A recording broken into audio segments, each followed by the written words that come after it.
Well, fall is basically over because the holidays are here, so I figure this is the perfect time to talk about my top 10 books that I read this fall. Hi, my name's Bea, and welcome to my channel, Mama Needs to Read Romance. Because nobody in a book like this, or the Kindle Unlimited books I read, is going to dump frozen fruit all over the carpet in the family room.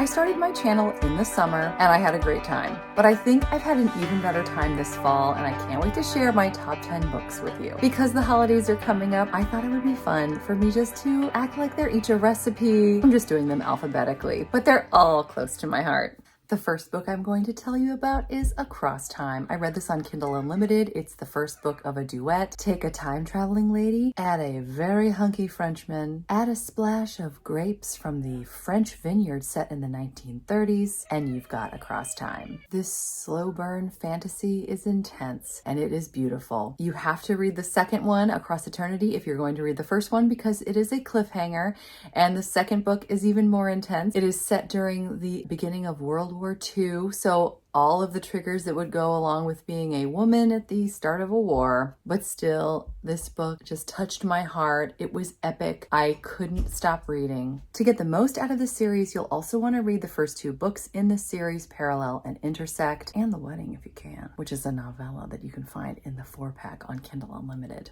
Do you want a spicy dish? Then definitely get Bright Like Wildfire. I also read it on Kindle Unlimited. Two people who don't like each other, or do they, end up working together in a play, and sparks fly and then some. Bennett, our hero, falls hard for Betty and lets her know it. She's got some commitment issues though, so she is a little bit wary, but he compensates for that. I loved how they wove the play into this, and the ending is one that deserves a standing ovation. It was emotional, it was romantic, it was hot.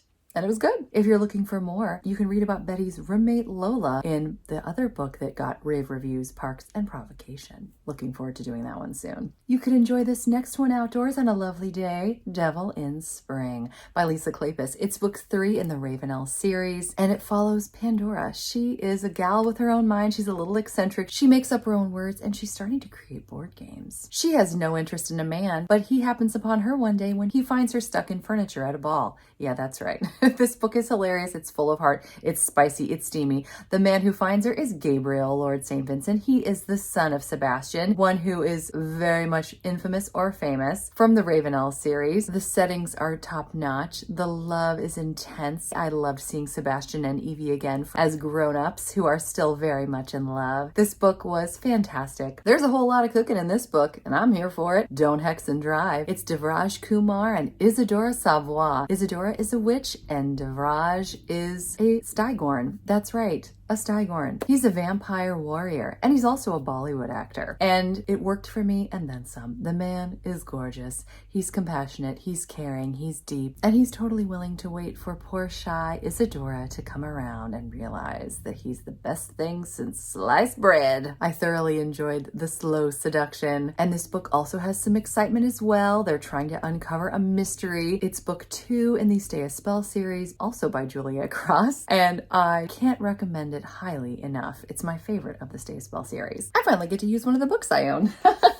This one's the Duchess Deal. I actually got this for 75 cents at a used bookstore. I'm going to link that video up above. I love this book so much. This might be my favorite historical romance of all time. So many people who I trust immensely told me that they loved it. We have Ash, the Duke of Ashbury. He is wounded after the war, and it's left him disfigured on one side of his face and as well as his chest and shoulder. His fiance has left him because she can't stand to look at him, and he needs an heir. So when Emma arrives at his doorstep wearing the wedding dress that she was making for his would-be bride, demanding payment for her labor, he gives her another proposition: marriage. He tells her straight out it's going to be a marriage of convenience, but they wind up falling for each other so hard. I laughed a lot. I cried a lot. I loved a lot. This book was heaven. So much to the point I totally forgot that I was supposed to make this about food and recipes.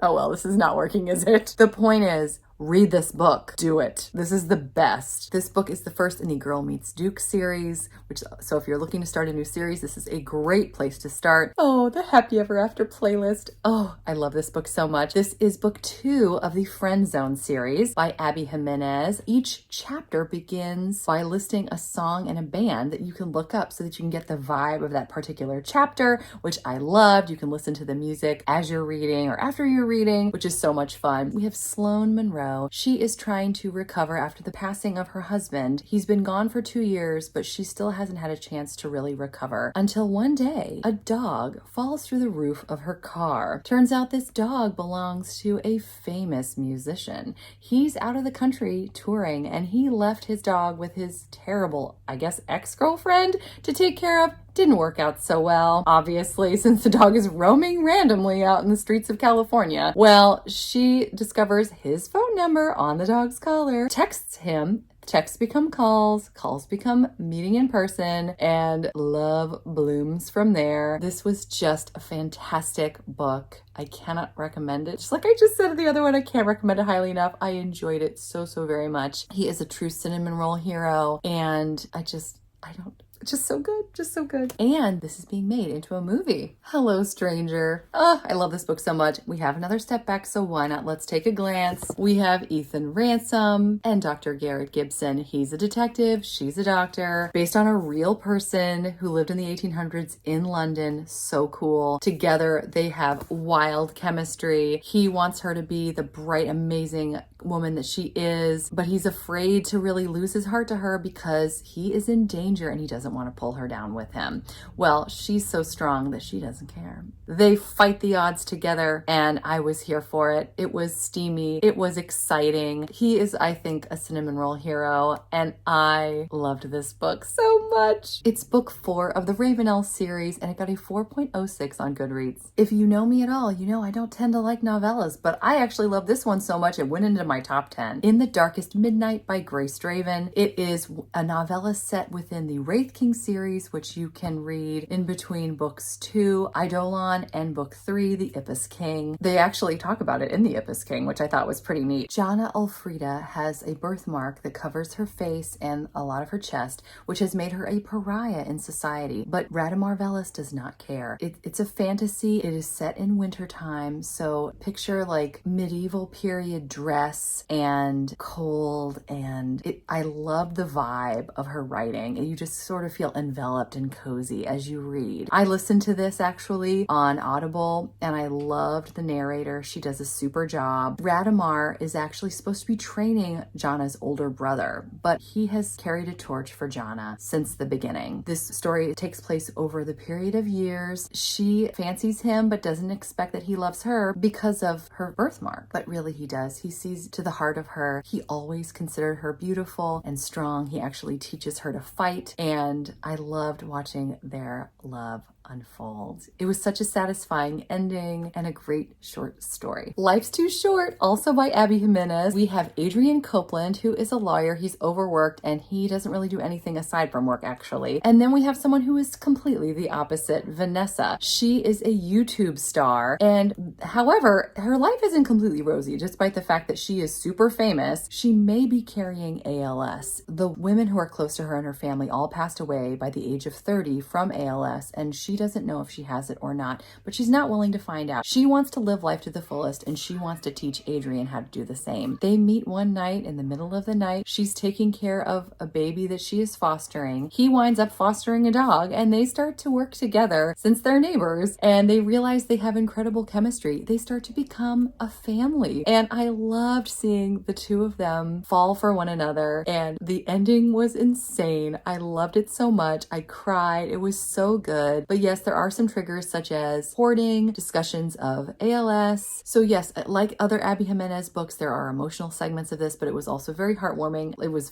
funny too, lots of fun. I just loved it so much. I know I keep saying that. My last book is actually a first in a series, Parallel by Elle O'Rourke. It is the first of a duet. The second book is called Intersect. And then there are 2 more books that I highly recommend, one of which I talked about at the beginning of this video, Across Time. This is a fantasy book about Quinn and Nick. Quinn is supposed to be married soon. She has a seizure when she and her fiance are touring the grounds of the place that she's supposed to be getting married at very soon. When she awakes, she meets the man of her dreams, literally. She has dreamed about Nick for her entire life. No one understands why this is, and Nick realizes that he's dreamed about her too.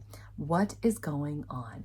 This book is intense. There's a lot of suspense. There's mystery. You have to read the second book, Intersect, by the way. It's like a cliffhanger, and I was hooked from the beginning. I loved all of the books of the series, and if you don't mind drama and angst, as they say, you are going to love this. But it was romantic, it was spicy, it was steamy, it was suspenseful, intense, passionate, all of the things, and I really, really enjoyed this book. Well, those are my top 10 of fall. I'm already getting ready for winter. I don't know about you. Let me know in the comments what your favorite books were this fall, or at least maybe your number one. Then we can all share from one another and get some good ideas for some books to read this winter.